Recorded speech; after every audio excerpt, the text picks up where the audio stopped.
Good morning, church. In today's devotion, we'll be in Genesis chapter 42, verses 30 to 36. Now, in this chapter, a famine has hit the land. Joseph has been made prime minister, and Jacob sends his sons to the land to get some grains. Now, it's been 22 years since the brothers have seen Joseph. Now, Joseph was only a 17-year-old teenager when he was sold in slavery. We know that from Genesis 37, verse 2. Then he was 30 years when he stood before Pharaoh. We know in Genesis 41, verse 46. And then there were 7 years of plenty. And in the second year of the famine, we know that the brothers arrived in the land of Egypt. So Joseph was around 39 years. Here we see in this passage that Joseph was very stern with his brothers. What these brothers had sown, they were now reaping. Joseph was shaking them up a bit. Now, Joseph tried to find out something about his younger brother Benjamin and also about his father, and he did all this while concealing his identity. Joseph accused his brothers of being spies, okay? And what he wanted from these guys were that when they come next time to see him, they were going to get the younger brother Benjamin. But as they took the grain and they left the palace, they were supposed to keep one of the brothers, and they decided that, Reuben would be the one staying back. So here we see that when these brothers reach home, that when they empty out the grain, they even find that the money is in the sacks. And this time, instead of being in a state of joy, they are afraid, okay? Now, why are they afraid? They are afraid because they are experiencing the unexpected. Now, they were expecting to see just the food, but when they see money, they were sick to their guts. These were the brothers who had once sold Joseph, but now the same money when they were receiving, they were sick, okay? Now, think about the story of Gehazi and Judas. Judas was the one who, sold Jesus for 30 pieces of silver. And Gehazi also had a role to play in this. And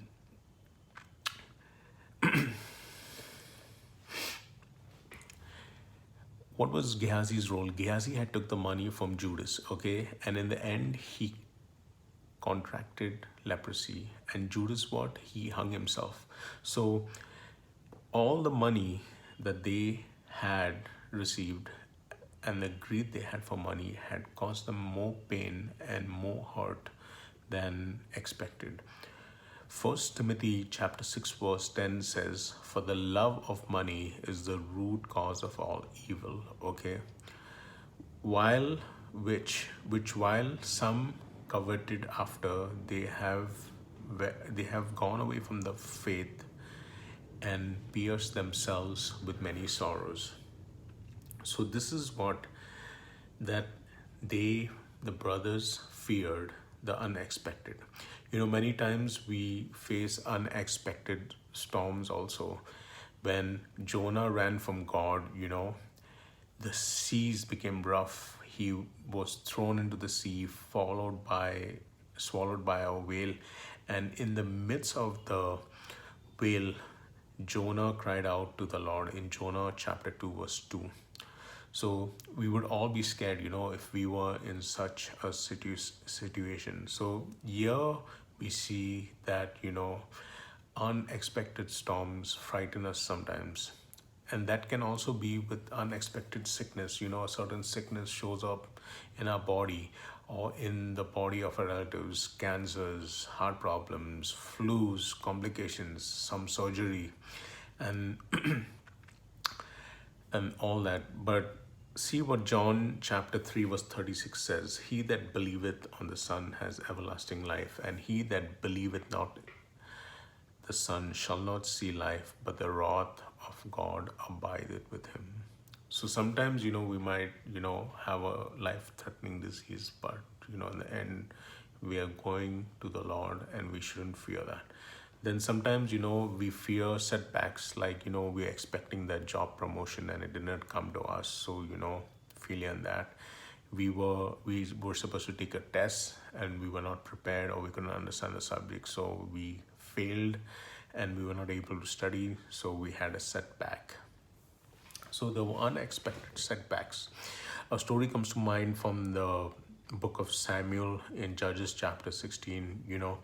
The the Philistines attack Samson, and before that, Delilah cuts his hair. And when Samson thinks he has the strength to, face the Philistines, he cannot, and he is weakened, and he doesn't realize that the Spirit of God has departed from him because of his sin.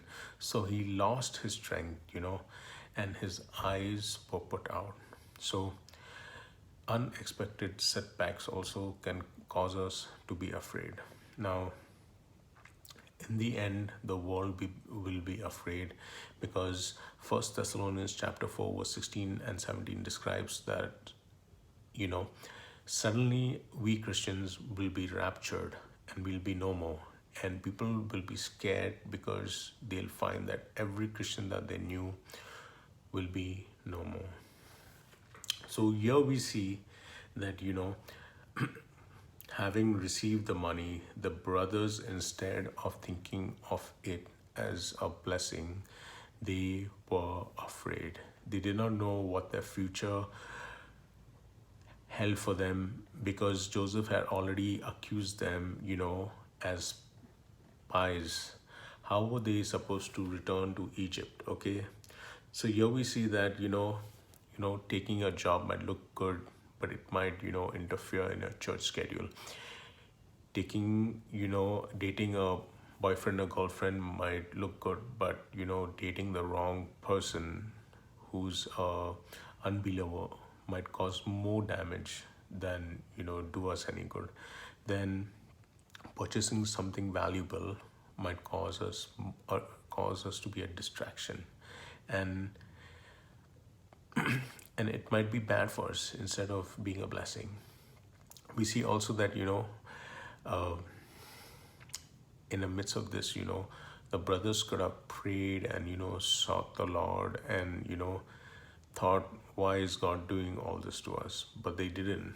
And, they were all that they could think of is the things that probably Joseph said to them. And, if you put yourself in Joseph's shoes, Joseph was just trying to be a blessing to his brothers. His brothers might have done him bad, but he, in his heart of heart, if you read the story, he's probably thinking that these are my brothers. I cannot take their money. He probably knew how poor and how, they probably wouldn't be able to afford another helping of grain in the future. So probably the reason why Joseph gave the money back was because of that. Probably he wanted to see his brothers again,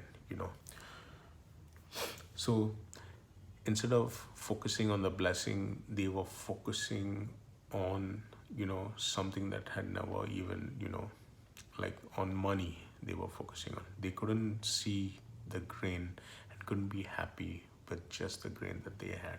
So fear, like these people, like fear kills us, and we shouldn't focus on our fears. We should focus on the blessings that God tries to give us day in and day out. These brothers didn't realize the undeserved gift that they received, the grain. And same thing today, we focus on all our problems and all our situations instead of focusing on the free gift of salvation, Jesus Christ himself.